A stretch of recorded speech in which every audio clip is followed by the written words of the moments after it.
Antena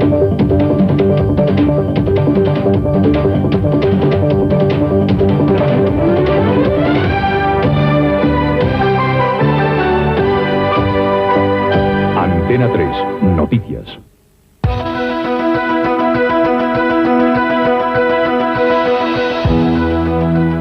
El gobierno quiere hacer convergir España con Europa, pero de momento lo que ha hecho es divergir de todas las demás fuerzas políticas. Buenas noches. Pese a que el ministro Solchaga llegó al Congreso con la mano tendida y la mejor de sus sonrisas para exponer su plan de convergencia con Europa, se encontró con el rechazo generalizado. El ministro insistió en dos cosas: que como no hagamos ese esfuerzo nos quedaremos en el furgón de cola europeo y que no costará sacrificios. Lo primero es cierto, lo segundo no. Se necesitarán sacrificios. Y es ese negar la realidad lo que quita credibilidad al plan. Quien diga que España puede equipararse a Europa sin sudor, lágrimas y tal vez sangre, engaña o trata de engañar. El plan de convergencia supone un programa económico para los próximos 5 años cuyos objetivos responden a las exigencias establecidas en Maastricht para el paso a la tercera y definitiva fase de la Unión Económica y Monetaria. Esas condiciones implican para España reducir la inflación, reducir el déficit público y aproximar los tipos de interés a los del resto de Europa, además de situar la peseta en la banda estrecha del sistema de cambios europeo. Solchaga ha insistido desde que se conoció el programa que no implicará grandes sacrificios. No hay de verdad, por tanto, un sacrificio en el sentido de que hay que renunciar a algo para alcanzar estos fines. Sí hay, sin embargo, y esto lo reconozco, un sentido de la disciplina. Para llevar a buen puerto estos objetivos, además de una política presupuestaria rigurosa, el Gobierno ya ha dado el primer paso con las medidas urgentes aprobadas el pasado viernes que modifican algunos tipos de contratos y las condiciones para cobrar el paro y que son parte de la reforma que persigue una mayor flexibilidad laboral. Además, se aplicarán otras medidas como la reducción de los organismos públicos y la congelación de las ayudas a la empresa pública, cuya pretensión final es reducir el gasto público. Como les decía, las reacciones no pudieron ser más negativas. Nicolás Sartorius, de Izquierda Unida, ha calificado el plan de agresión social, mientras el Partido Popular le calificaba de irreal y engañoso. El gobierno González ha conseguido el milagro de poner de acuerdo a un extremo y otro del espectro político. La mayoría de los grupos parlamentarios han rechazado el plan de convergencia tal y como lo ha presentado esta mañana Solchaga en el Congreso. Convergencia y Unió, PNV y CDS han sido más moderados en la crítica del plan, pero han pedido al ministro de Economía que negocie con los sindicatos. Las frases más duras las han pronunciado los portavoces del Partido Popular e Izquierda Unida. Lo que usted nos ofrece hoy aquí, señor Solchaga, es más de lo mismo, pero sin dinero. Es decir, socialismo sin prestaciones sociales. Y esto, señor Solchaga, no es lo que necesita la economía española. El programa que usted nos ha planteado aquí hoy, esta mañana, en nombre del Gobierno, es, en mi opinión, un programa de desestabilización social de nuestro país a través de una agresión social sin precedentes en los últimos años. Fuera de la Cámara también la COE se ha mostrado en contra del plan de convergencia por ser poco concreto y por no incluir apoyos específicos a las iniciativas empresariales. Hoy salió en el boletín oficial el decreto ley que regula las nuevas normas de cobertura de desempleo. Por muchas vueltas que le dé el gobierno, se reduce esa cobertura, lo que le ha puesto en pie de guerra a los sindicatos. Los sindicatos, de todas formas, saben lo delicado de la situación y antes de lanzarse a la huelga general quieren iniciar una guerra de guerrillas para preparar el terreno. Ahora que las hostilidades son manifiestas y más bien aumentarán que disminuirán. Los parados que no acepten una primera oferta de empleo perderán la prestación. Será necesario haber cotizado durante un año para tener derecho a la prestación mínima de 4 meses. Y se modifica la cuantía de la prestación, el 70% durante los primeros 6 meses y el 60% a partir de entonces. Pero eso sí, este decreto no afecta a los actuales perceptores ni a los contratos de trabajo que se hubieran celebrado con anterioridad a su entrada en vigor. Las reacciones no se hacían esperar. Los sindicatos mostraban su rechazo y protesta y anunciaban la posibilidad de futuras movilizaciones. Habrá que contestar con contundencia. La contundencia, a último, le dará contenido a nuestros órganos de dirección, pero esto no quiere decir que la contundencia se concrete en un solo día, en una sola acción. A decretazo impuesto, retirada inmediata. Es lo único que podría evitar o paliar en parte los efectos. Protestas ante las que Felipe González respondía apelando a la comprensión por parte de los agentes sociales. Sigo diciendo que necesitamos hacer un análisis sosegado de lo que conviene a la ciudadanía española en su conjunto y, por cierto, de lo que conviene a los trabajadores españoles dentro de ese proyecto de ese programa de convergencia.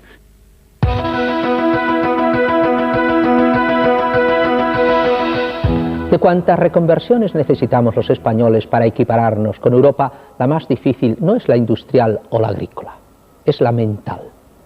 El ideal de la inmensa mayoría de los españoles es ser funcionario. Los listos en lo alto del escalafón, los no tan listos en lo bajo, pero todos ellos allí, en el empleo público, donde el trabajo es poco y el puesto seguro. El problema es que el mundo marcha en la dirección opuesta, no hacia la estatalización, sino hacia la privatización. La estatalización significa falta de productividad y el improductivo en el mercado global hacia el que vamos se ahoga. El plan de convergencia con Europa de nuestro gobierno intenta dar más responsabilidad al individuo, pero se contradice con la práctica de la política realizada por el mismo gobierno, que no ha hecho otra cosa que asumir funciones y aumentar el protagonismo del Estado. No se puede ir a misa y repicar, y eso es lo que ha venido haciendo el gobierno González. No extrañe, pues, que su plan haya encontrado el rechazo de todos, aunque la verdadera razón del rechazo no es esa.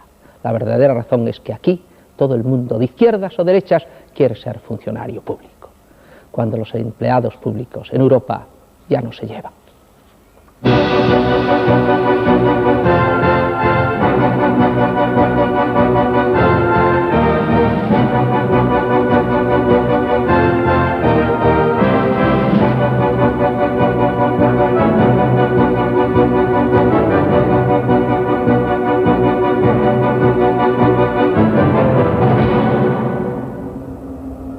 Casi 6.000 vidas se lleva a la carretera anualmente en España. El ministro del Interior, Corcuera, hizo hoy públicas las nuevas normas para ver de bajar esa cifra y hacer más seguro nuestro tráfico. Nuevas normas que podrían reducirse a más seguridad al conducir, más vigilancia por parte de las autoridades y más severidad en las penas. No son estas víctimas del terrorismo, pero no por eso dejan de ser vidas perdidas inútilmente. Casi 15 millones de conductores deberán aprenderse las normas del nuevo Código de Circulación antes del 15 de junio, fecha en la que será efectivo. Novedades que vienen recogidas en un folleto explicativo que será remitido por correo desde la Dirección General de Tráfico. Las velocidades máximas varían en función de la vía. Los grados de alcoholemia se reducen para los conductores de servicios públicos, el uso de casco en motocicleta será obligatorio a partir de septiembre y el cinturón trasero solo para los coches matriculados a partir del 15 de junio. Medidas que pretenden disminuir el elevado número de víctimas en la carretera. Corcuera se ponía como ejemplo, hace poco conducía su coche particular a 120 km por hora y hacía un llamamiento a la prudencia. Debiera de producirse la concienciación, la responsabilidad en nuestros conductores, en todos nosotros, porque habrá pocos, creo yo, que no hayan en un momento determinado ido a una mayor velocidad de lo que marca la prohibición en una de nuestras carreteras, de que cuantas menos veces ocurra eso, mejor será para nosotros y para los que con nosotros circulan por las carreteras. Tenemos que cambiar las fotos de los terroristas más buscados que venimos dando en este noticiario cada noche. El Ministerio del Interior hizo hoy públicas las fotos más recientes de esos fugitivos de la justicia. Verán que algunos son expertos en disfraces, lo que explica que no hayan sido todavía detenidos. Pero todo se andará. El Ministerio del Interior ha iniciado hoy la distribución por toda España de 20.000 carteles con fotos recientes de los miembros del Comando Itinerante de ETA, formado por José Luis Urrusolo Sistiaga, Juan Jesús Narváez Goñi, Idoia Martínez y Rosario Delgado.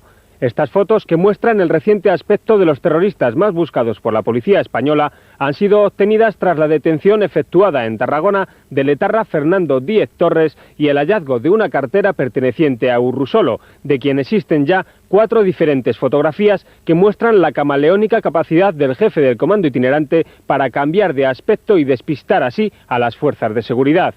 Los carteles del comando itinerante, responsable de los últimos atentados cometidos en Cataluña, Valencia y Murcia, que hasta el momento le han costado la vida a 8 personas, se completan con otro especialmente dedicado a Idoia López Riaño. Esta mujer, alias Margarita y la Tigresa, es la responsable de suministrar información al sangriento comando itinerante y, según los documentos incautados por la policía francesa, tenía línea directa con Artapalo, a quien participaba hasta los más mínimos comentarios de los componentes del comando.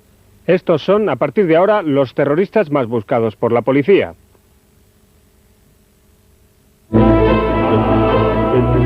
Tiene lo último de la ingeniería Volkswagen. Tiene innovaciones tecnológicas que ponen la seguridad por encima de todo. Tiene dirección asistida de serie en todas las versiones.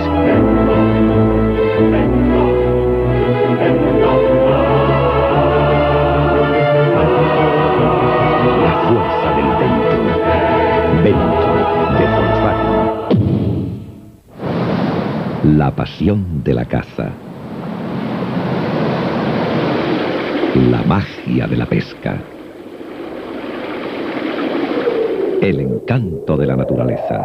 Toda su esencia la encontrará en Trofeo, la revista para amantes de la naturaleza. Adquiérala en kioscos y librerías. El número de abril, ahora ya a la venta.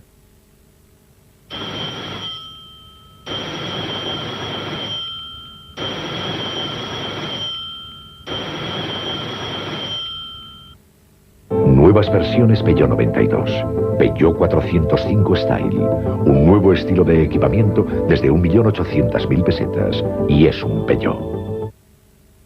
Alberto Fujimori ha dado medio paso atrás. El presidente peruano devenido dictador ha prometido un referéndum y elecciones antes de fin de año. Sin duda alguna, la firme y universal condena de su acto le ha hecho reflexionar. Y ni Perú ni nadie puede vivir hoy aislado. El problema de las dictaduras es que montarse en ellas es como montarse en un tigre. Una vez encima, como se quiera uno bajar, el tigre le devora.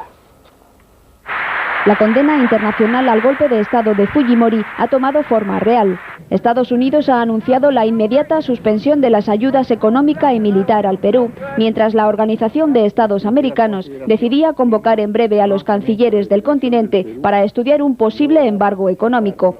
España ha advertido que los compromisos bilaterales corren serio peligro y Japón, más vacilante, ha decidido mantenerse a la espera de las reacciones de los países desarrollados.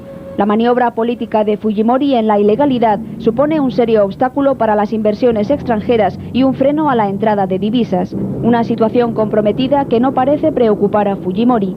Después de rebautizar al anterior gabinete como nuevo Gobierno de Reconstrucción Nacional, el presidente ha anunciado la convocatoria de un plebiscito dentro de 6 semanas, un referéndum constitucional el próximo mes de octubre e incluso elecciones generales a final de año.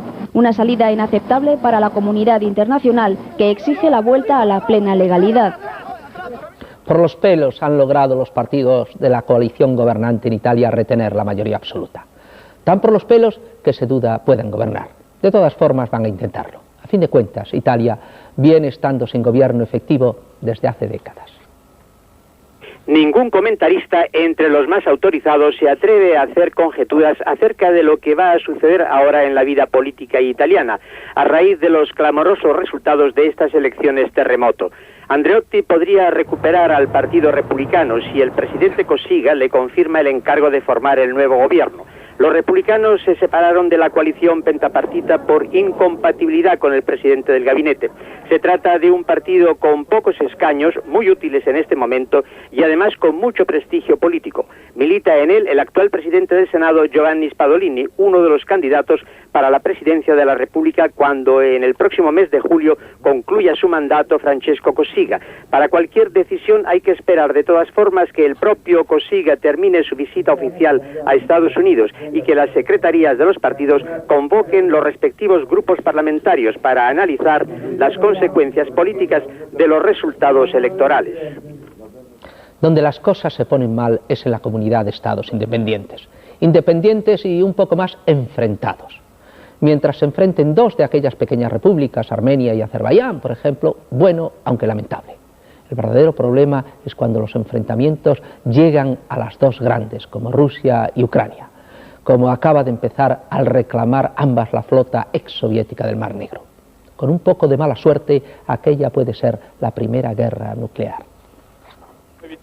Boris Yeltsin ha firmado un decreto por el cual la flota del Mar Negro desplegada en territorio ucraniano queda bajo la jurisdicción de la Federación Rusa. Este decreto sirve como respuesta a otro firmado por su homólogo ucraniano Leonid Kravchuk, en el que deja claro que las unidades militares localizadas en Ucrania y las cabezas nucleares tácticas estarán bajo su tutela.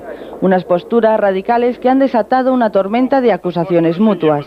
Los rusos han manifestado que Kravchuk incumple los tratados firmados por la CEI.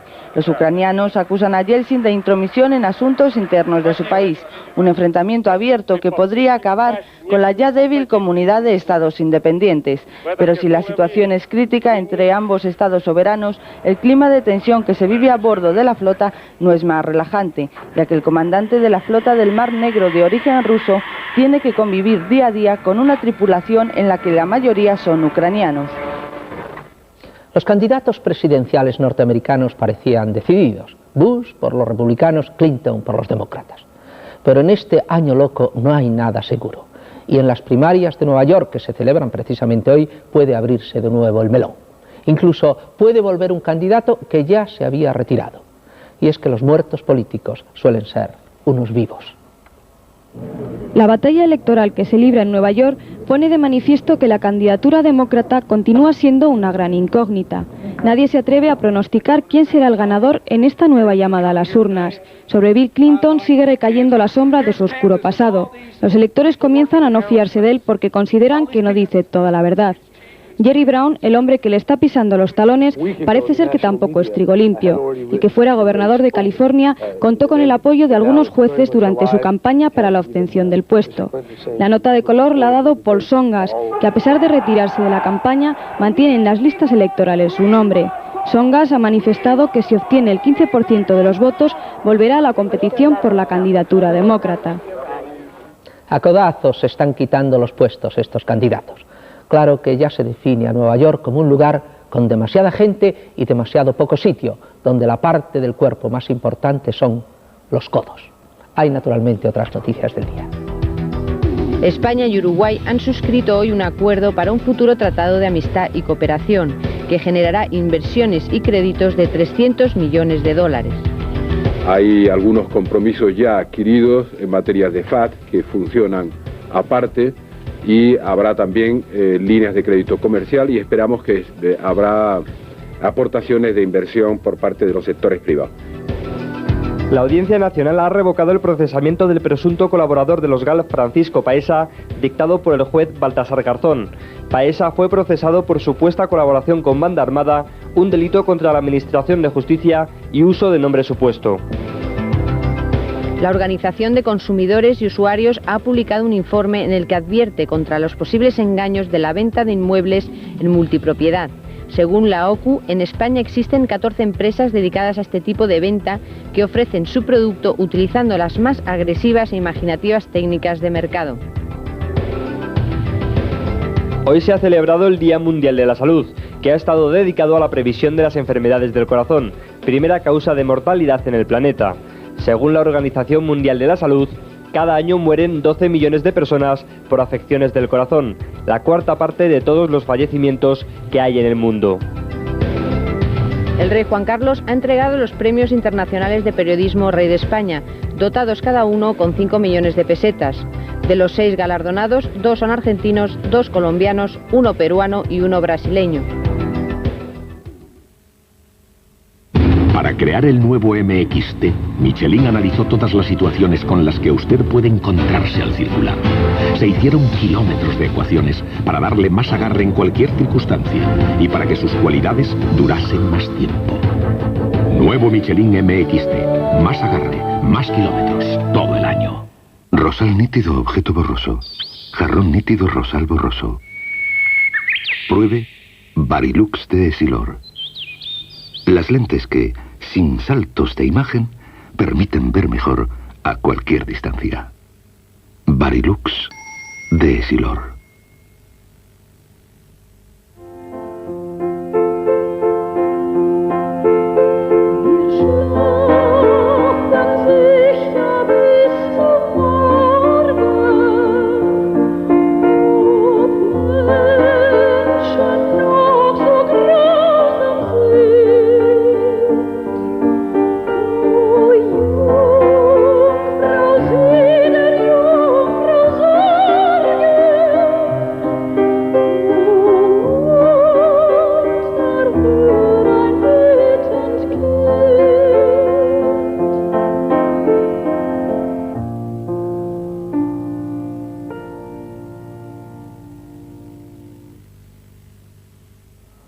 El robot que van ustedes a ver no es uno de aquellos robots de Asimov, el novelista cuya muerte lamentábamos ayer, robots capaces de pensar y casi de sentir. Es un robot que hace solo las funciones más elementales, como coger cosas y responder al teléfono. Pero por algo se empieza. Lo que están viendo no forma parte de ninguna atracción de circo o sala recreativa. Tampoco es un juego. No se trata de tener la suficiente habilidad para encestar en el palo.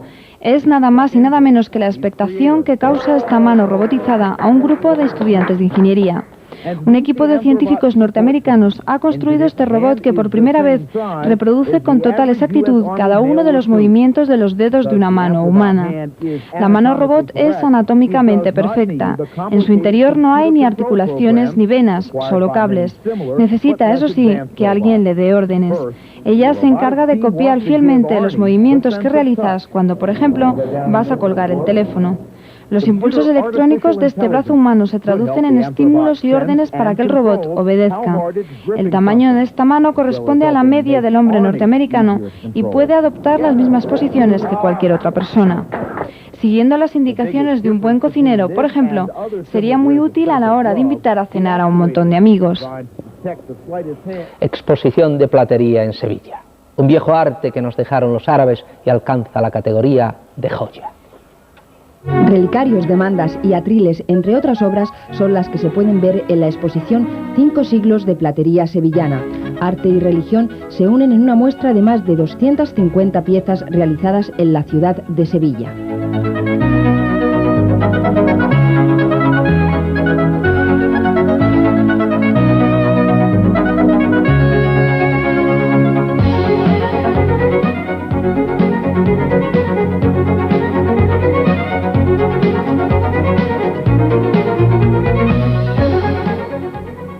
Los futbolistas ingleses han decidido ir a la huelga.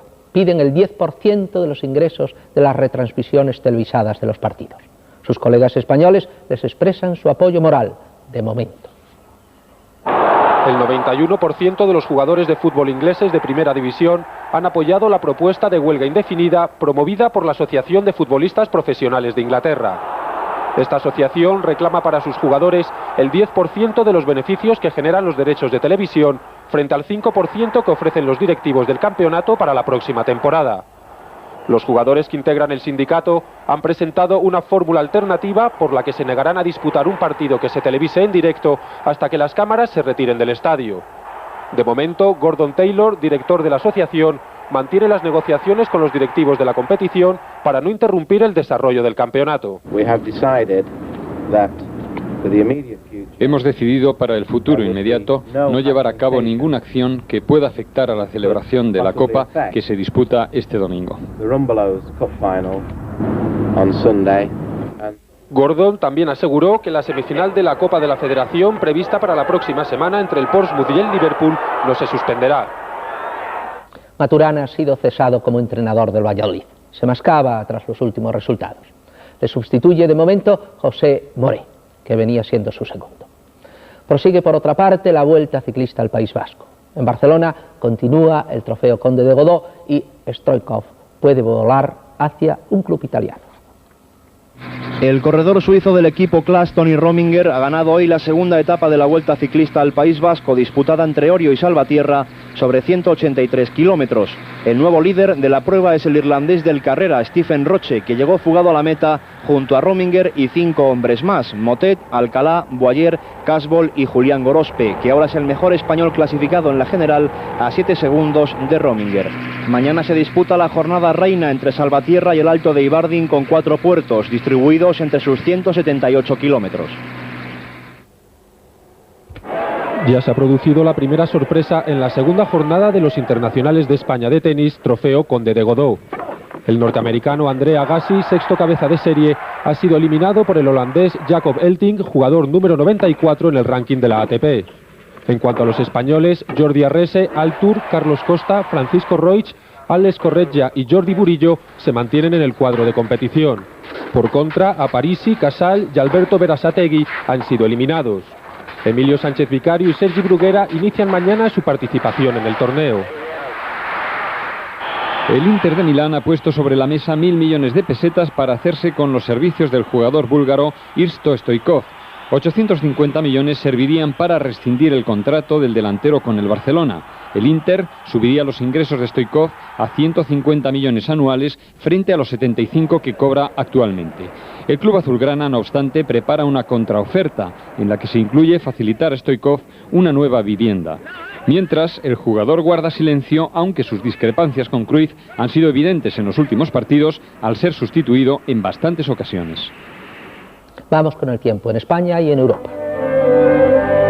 Mañana tendremos un tiempo mucho más soleado del que hemos disfrutado hoy. Los cielos estarán despejados en León, también en Extremadura, Andalucía, Castilla-La Mancha y Murcia, y también podremos ver el sol en las Islas Canarias. Pero en el resto de España todavía seguiremos con algunas nubes. De hecho, llovizneará en Cantabria y el País Vasco. Tendremos también algunos chubascos en las cercanías del sistema ibérico, en Cataluña y en Baleares, sobre todo por la mañana, y nevará en el Pirineo. El viento va a soplar todavía algo fuerte del norte, sobre todo en el Valle del Ebro, y en cuanto a las temperaturas, esta noche van a ser francamente bajas. Mañana a las 9 de la mañana oscilarán alrededor de los 5, 6 o 7 grados, aunque ya durante el día y allí donde luzca el sol se podrán alcanzar fácilmente los 20.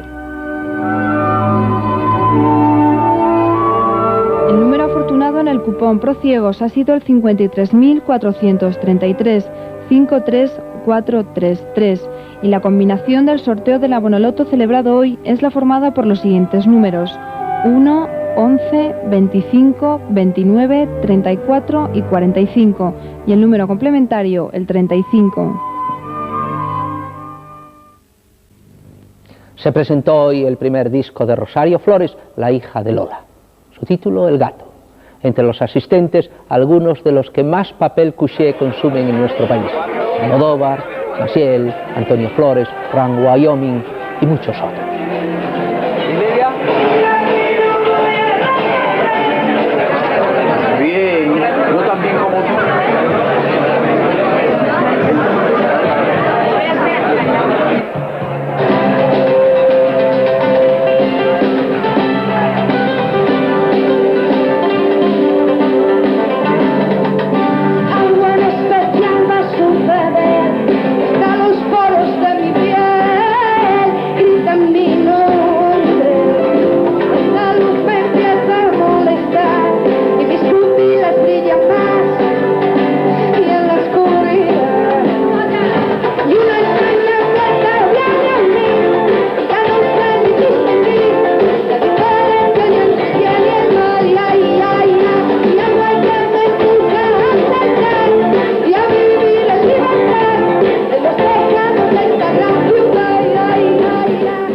Auditorio Nacional, concierto para contener la respiración.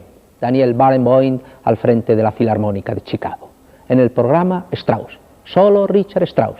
Desde Don Juan al Händel Levin, una vida de héroe. No teman, 50 segundos de Richard Strauss no matan a nadie.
Y así transcurrió el día en que la oposición en pleno se opuso al gobierno, cuando tal vez el gobierno tenga más razón que la oposición.